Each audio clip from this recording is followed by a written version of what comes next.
Your agent ain't the reason why you ain't getting no endorsements or getting no money if that's what this is about. Yeah, I have no idea. At the end of the day, you got to be able to play.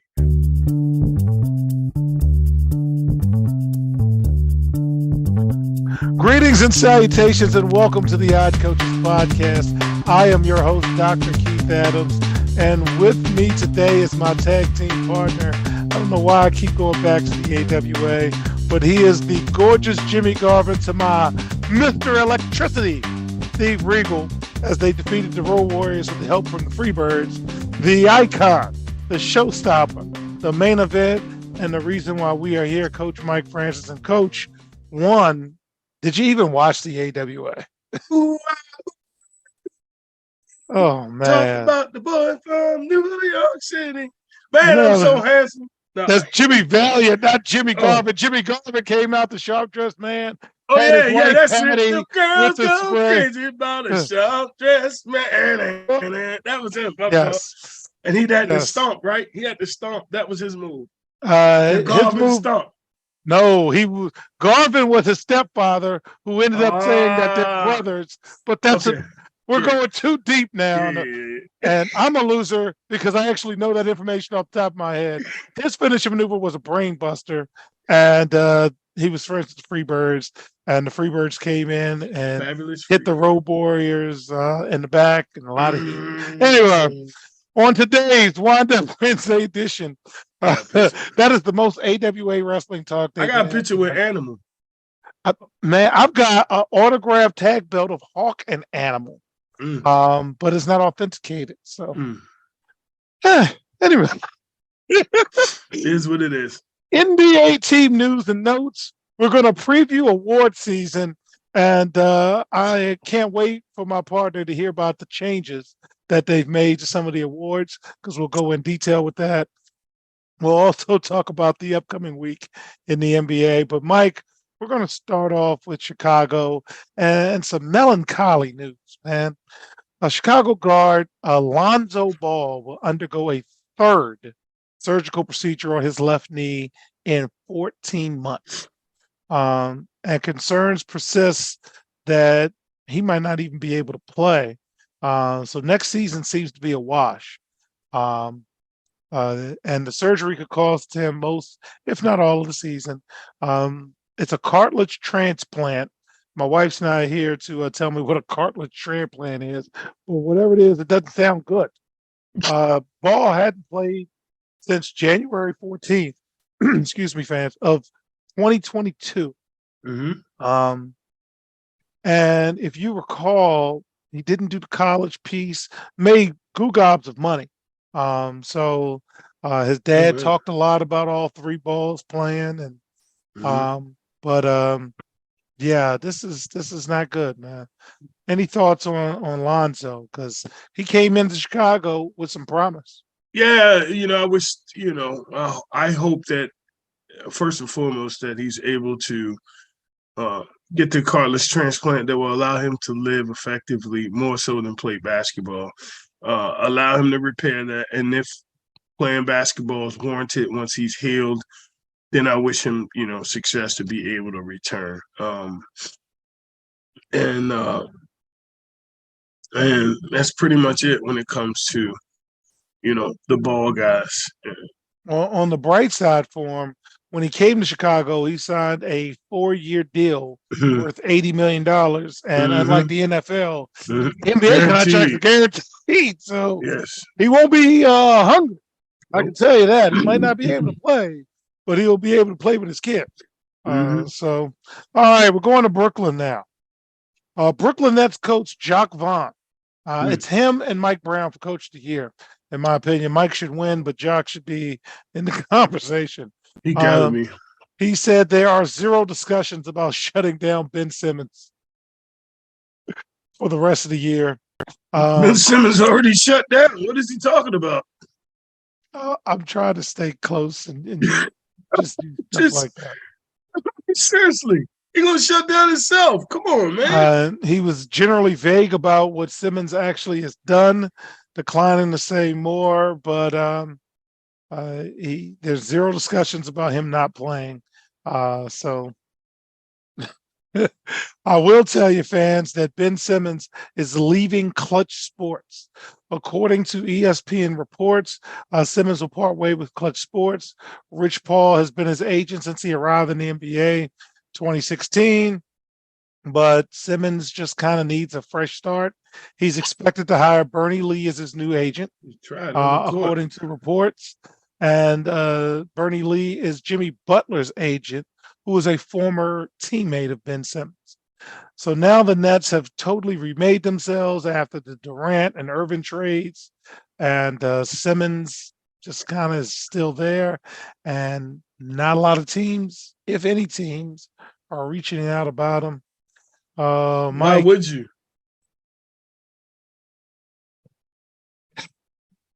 I just You hope go Ben's from going. Kyrie and KD to the dude who won't shoot a 2-foot layup that nobody else wants. Fired his agent. He need a new start. He need to try a fresh start. He need that on the court. Try a fresh start on the court. Your agent ain't the reason why you ain't getting no endorsements or getting no money if that's what this is about. Yeah, I have no idea. At the end of the day, you got to be able to play. And maybe Clutch, maybe Clutch is tired of him.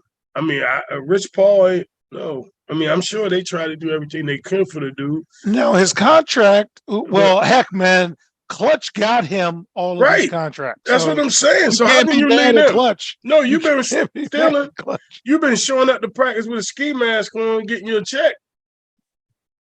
You went in the facility stealing. All right. I'm just going to leave Ben Simmons. We wish you the best, sir. He's stealing good luck money, to man. you. Stop. All right. We're going to go to the Atlanta Hawks. One of the hottest sports towns ever, fans. Don't a lot do of that. winning consistently over the years. And again, the incredible fan support that you get from Atlanta. You can look at any Atlanta event and you can see it's standing room only. It's not standing room only, is it, Mike? No, right. they got more Hawks. fans than Miami Heat. Miami got more people at the game. Well, Mike, the Atlanta Hawks have signed Bogdan Bogdanovic to a 4-year, $68 million contract extension. They're extending the deal, according to media reports.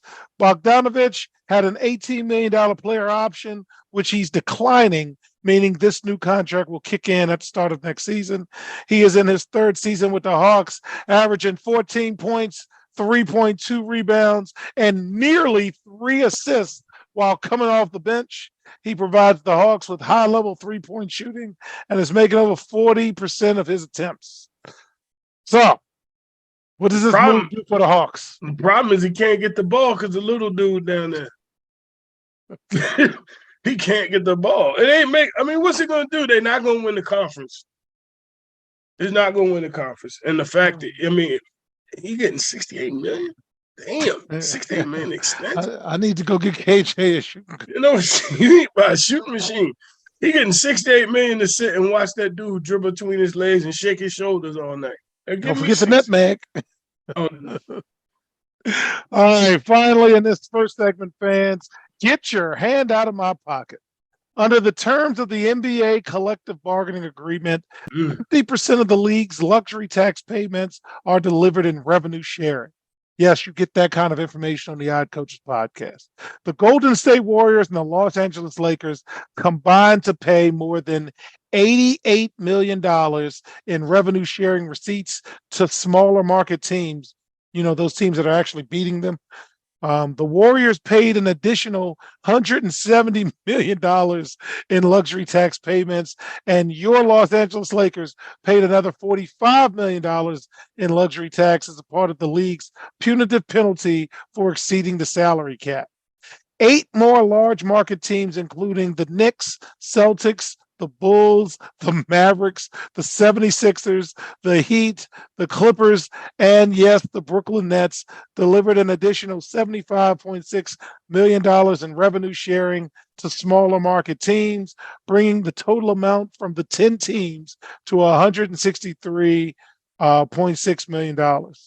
There were 20 teams collecting a total of $404 million in revenue sharing that also included an additional $240 million in luxury tax payments. So here's who got some money, Mike. The Indiana Pacers received $42 million. The Denver Nuggets, who are using their money very wisely, received $35.5 million. The Portland Trail Blazers, $32 million. Charlotte Hornets, $31.6 million. Sacramento Kings got almost $30 million. The New Orleans Pelicans got over $28 million. The Memphis Grizzlies, who's kicking somebody's tail, is getting $28 million. The Spurs, 26. T-Wolves, 25. Magic, 23.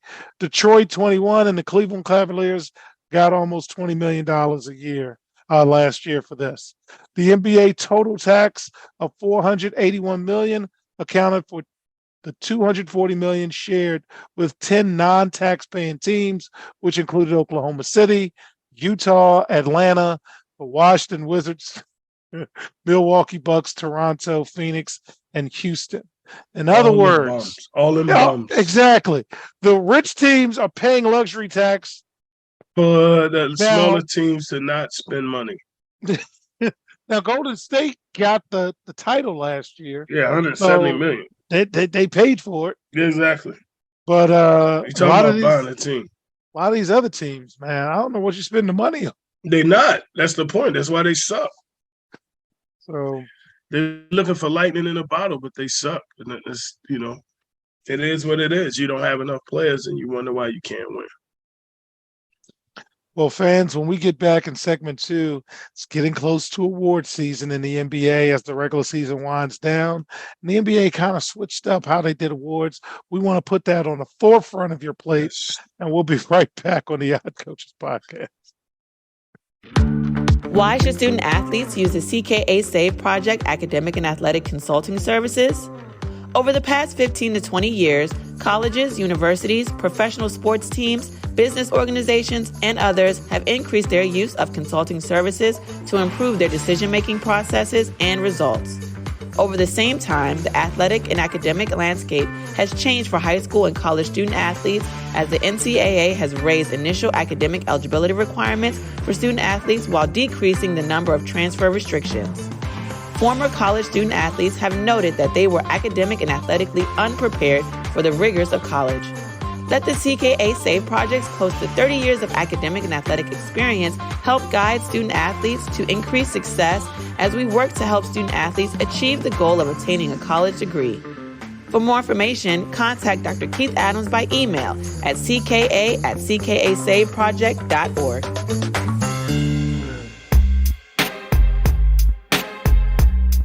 Welcome back to the Odd Coaches podcast. In segment 2, we are going to get you ready for award season.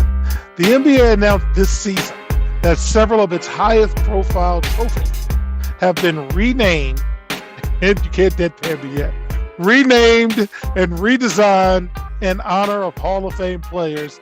And here's the list, including a brand new award that even I didn't know about till I did the homework on the store. So the MVP award will now be called will come with the Michael Jordan Trophy.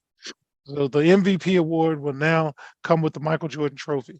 The Defensive Player of the Year award has been named after Akeem Olajuwon. The Rookie of the Year trophy has been named after Wilt Chamberlain. The Sixth Man of the Year trophy has been named after John Hondo Havlicek. Why? I don't know. Hey, Lamar, I'll tell you in a moment. The most improved award will be named after George Mikan. And in addition, the league has introduced a new award called the Clutch Player of the Year, which will have a trophy named after Jerry West, who is known as Mr. Clutch. And it is an honor given to the NBA player who best comes through for his teammates in the clutch. I like that one. All right. So ironically, none of these trophies were named after the player who won them the most. Michael Jordan won 5 MVPs, but Kareem won 6. Olajuwon won Defensive Player of the Year twice, but Ben Wallace and Dikembe won it 4 times. And the Rookie of the Year can only be won once. And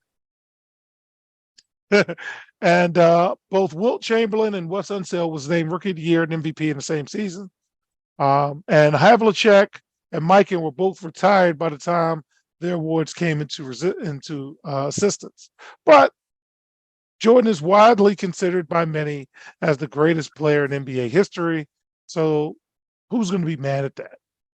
Olajuwon is viewed as the best defender since Bill Russell. And the finals trophy is already named after Bill Russell. So again, I don't think anybody's going to be mad at that. Havlicek was kind of like the first player known for coming off the bench on those Celtics teams. So he's kind of the air quote first legitimate six man, kind of sort of. So anyway, what are your thoughts about the name changes, Mike? I think you can see it's all about marketing. You know, the hottest names that we've known in NBA history. You know, I'm not mad about the Jordan Trophy because it's Michael Jordan. Of course, he pushed the NBA to a new level past Bird and Magic. And then you talk about Defensive Player of the Year. I don't think Hakeem Olajuwon should have been Defensive Player of the Year award. That should have went to someone else. Not that Hakeem, and I'm not like cheapening his accomplishments. I'm not trying to lessen his accomplishments. Will Chamberlain, okay. Havlicek, six man. I'd take Bobby Jones from the Sixers before I take for Havlicek. You know what I mean? It's Hondo, man. It's Hondo. But Bobby, no, that's the Celtics. If you see, they try to spread it out to their major markets again. They went to Chicago. They went to LA. They went to Boston. Like, they're trying to keep that line when it comes to these awards. Now, Jerry West, that definitely needs a clutch player of the year. Jerry West. I like the name for him. I like the name for him. All right. So let's have that conversation, folks. Mike, who's your MVP this year? According to media reports, it's down to 3 players. According to media reports, Giannis Antetokounmpo, Joel Embiid shouldn't even be in the consideration, and Nikola Jokic. The two-time defending MVP. So, Mike, let me throw some numbers at you. Let me throw some thoughts out there. The Bucks are winning, and it's because of Giannis. So he's the best player on the best team, and they're doing a lot of good things. Embiid is currently, I think, the leading scorer of the league. And Jokic is averaging a triple-double, but what does that mean these days in theory? Pushback is Jokic won twice and Denver's winning. So you can't say Denver's not winning.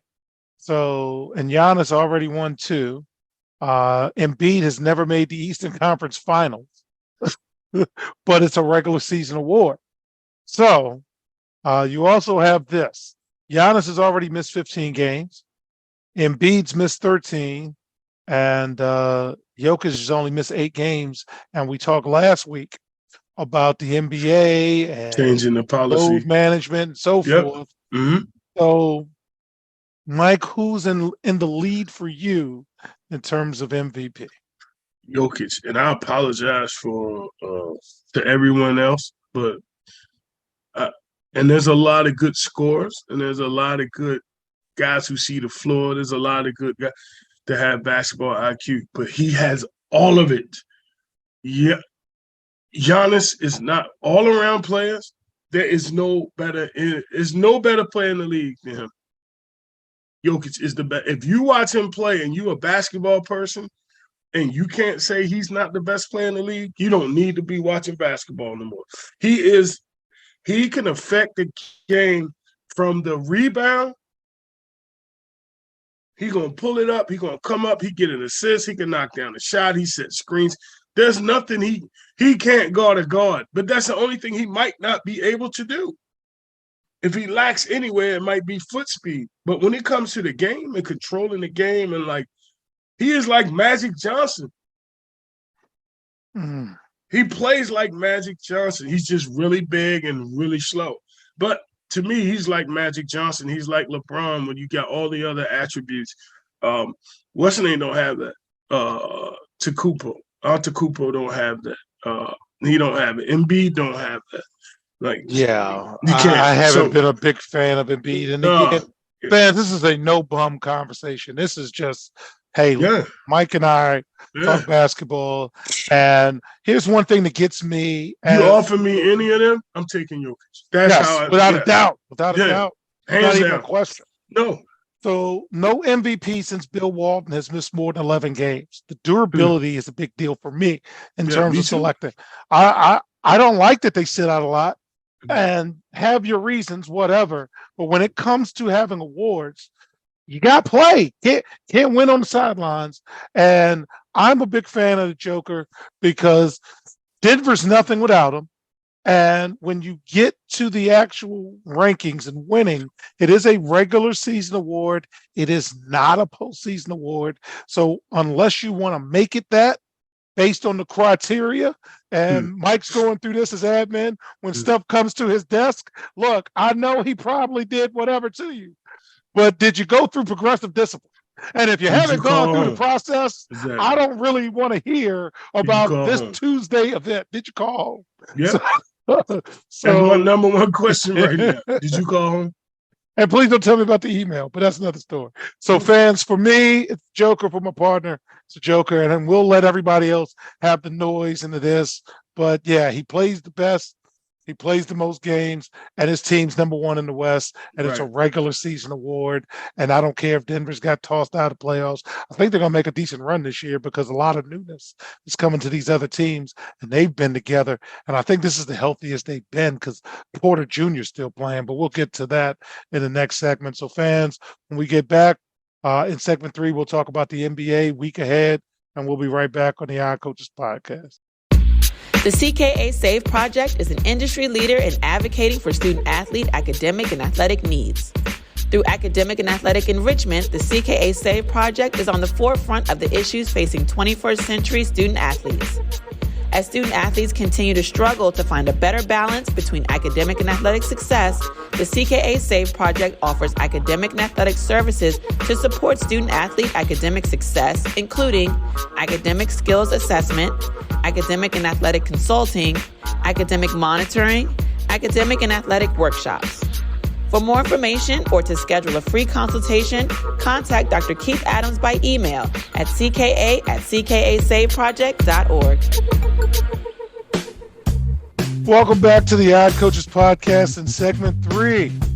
Let's get to the week ahead now. So, Mike, in the East, yes, we have to do the East, by the way. It's on the contract. Okay, so you will participate and you will like it because there's two conferences. The Milwaukee Bucks is I'm one. gonna take a commercial break and come back when we go to the West. Boston is 2, Philadelphia is 3, Cleveland's 4. The Some Knicks bums. are still 5. The Knicks are 5. The Nets are still 6. I told you the Nets are gonna hang on. They're gonna hang on, man. And 7 through 10, Heat, Hawks, Raptors, Bulls, teams to watch, teams on the highest number of wins over the last 10 games. The Bucks, the 76ers, Cleveland, and the Knicks. Mike, what we're thinking about the East, buddy? And don't say we're not. Shout out to Emmanuel Quigley, his recent, resurgence without Brunson being there. I think he's, he has the ball in his hand more now, and he's showing what he's capable of doing in the NBA. So shout out to him first, New York Knicks. The Knicks are playing better, Mike. Yeah, well, and the sad part is Brunson hasn't been there for most of it. Ouch. Facts are facts. You know Correct. that. Yeah, Correct. Facts are facts.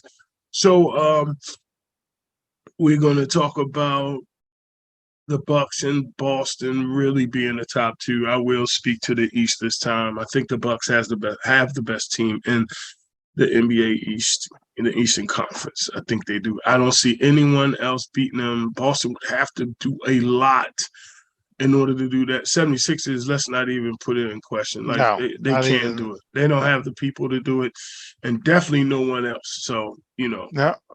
All right. So there you go, Bucks. fans, because I agree, because I don't think Boston's going to do it. And here's the thing. Boston signed whoever's coaching them right now, name escapes me. And when you get in the postseason, that's when you're going to see, where the previous coach, we'll just say it that, earned his money. Okay. So I just think Milwaukee's just going to run through this thing like a hot knife through butter.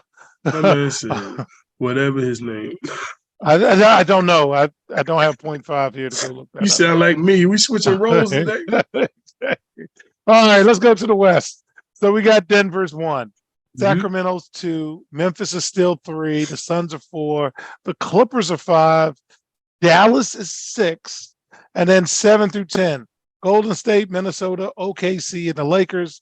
And there's only one team in the West that has been good over the last 10 games, and that's Sacramento. And they just mollywopped the Washington Wizards.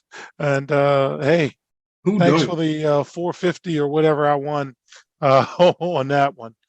Mike, the West has the most uncertainty because although they have the better Mhm. talent in terms of individual players, Mm-hmm. Denver's a team. Sacramento's a team. They've been building that, and they just changed the coach, put in a couple of wrinkles, and Memphis has its own problems. Oh, God. And has problems there. Next subject. So, what are you thinking about? Can Phoenix, when Durant comes back, do something as a 4th seed? They possibly could do something as a 4 seed when Durant comes back because the West, the old joke about the East not being competitive enough, the West is kind of falling off. And I would say if there'd be any year that one of those Denvers or Sacramento's, a team like that comes out of nowhere and wins the championship, this would be the year.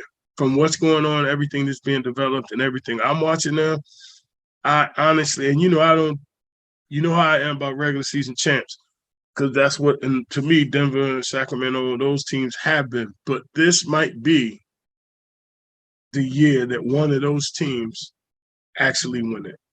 Yeah, I'm in agreement with you because looking at potential playoff matchups, the Suns would have to play the Clippers or Dallas at this current pace because I don't think Memphis will tank out.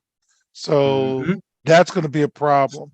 And Memphis will end up playing maybe Golden State, maybe Minnesota, and there's no guarantee. Well, if they play Minnesota, they can beat Minnesota. But if they end up playing Golden State, we can beat Minnesota. Or if they end up playing Dallas, they can beat them. Meanwhile, Sacramento will have to play somebody like Minnesota, OKC, or maybe the Lakers staggering in, playing 6 games with each other. I don't know.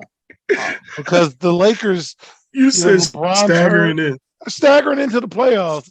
Yeah. And they're running out of games, and they're the 10th seed. Yeah. They're running out of time, and I don't even know who's playing for them right now. I was going to say, I don't either, other than AD. And he's been, underwhelming. Let's just say that. He's been underwhelming. He's been underwhelming the whole time he's been in LA. Hey, don't forget the title that they won. He is a champ. And don't tell me it's the bubble title. It's the bubble title. I don't want to hear about that. It is the bubble title. Fair and square. I agree with you, and I'm a Laker fan, but it is the bubble title. And that guy, he couldn't fall down the stairs or nothing because they was in the bubble. So he couldn't go out and get hurt, and even got hurt then. So. All right. So, fans, games of the week. I'm all on Phoenix right now. Friday, March 24th, they play the Kings.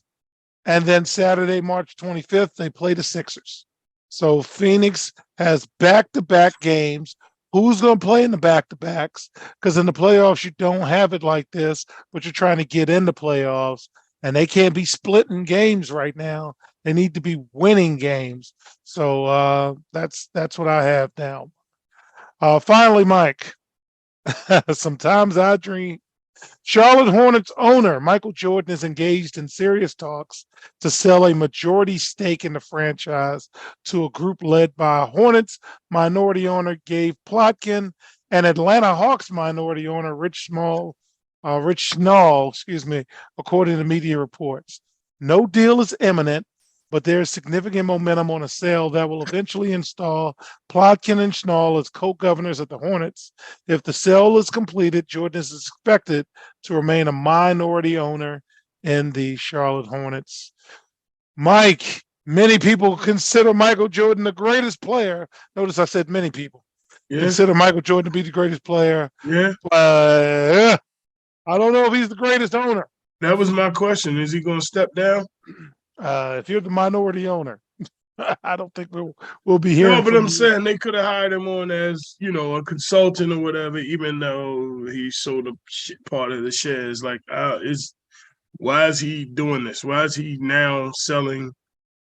Man, I think, this is all speculation, but Mike does a lot. And the Jordan brand kind of runs itself. And Mike's like 60 now. I don't feel like doing. I know how I feel at 50. And don't bring me a lot of foolishness because I don't have a lot of time for foolishness. I can imagine, Michael Jordan at 60 wanting to play golf and not much else. Yeah, he's invested so much money into this deep sea fishing thing that he does every year. He's in Ocean City every August. Nope. He has a like how you got NASCAR and you got owners of the cars and stuff like that. Michael he has a whole thing that's deep sea fishing. So every time they have the Marlin competition in Ocean City in August, Michael Jordan shows up randomly in spots in Ocean City. People got pictures with him in the bars and the clubs, the yacht clubs, and all that. And speaking of fishing, man, he's been doing that fishing trip. Yeah, he's been doing that for at least 6 years now. Okay, and again, speaking of fishing, you owe 0.5 at myself a fishing trip. So yes, we do. Let's make that happen. Yes. So, fans, on behalf of my tag team partner, Coach Mike Francis, I am Dr. Keith Adams saying thank you for listening and or watching the Odd Coaches podcast. We will see you on the sidelines. Till next time, take care. The Odd Coaches podcast is sponsored by the CKA Save Project. The CKA Save Project is an industry leader in providing student-athlete academic and athletic support. From assessing student-athletes' academic and athletic skills, to measuring and monitoring student-athlete academic progress, to improving student-athlete time management and organizational skills, the CKA Save Project provides wraparound services for student-athletes from middle school through college. For more information, visit us on the web at www.ckasaveproject.org or schedule a free consultation with Dr. Keith Adams by emailing cka@ckasaveproject.org. We hope you enjoyed today's show. The Odd Coaches podcast drops new episodes every Tuesday through Friday on most weeks. Make sure you subscribe to the Odd Coaches podcast on Apple Music, iHeartRadio, Podbean, Spotify, and YouTube. Follow the Odd Coaches podcast on Twitter and Instagram at Odd Coaches. Follow Dr. Adams on Twitter and Instagram at CKA Save Project. In addition, follow Coach Mike Francis on Twitter and Instagram at Coach Franchise, spelled Coach FRANCHIZE. For more information about the CKA Save Project, please visit them on the web at www.ckasaveproject.org. See you next time on the Odd Coaches Podcast.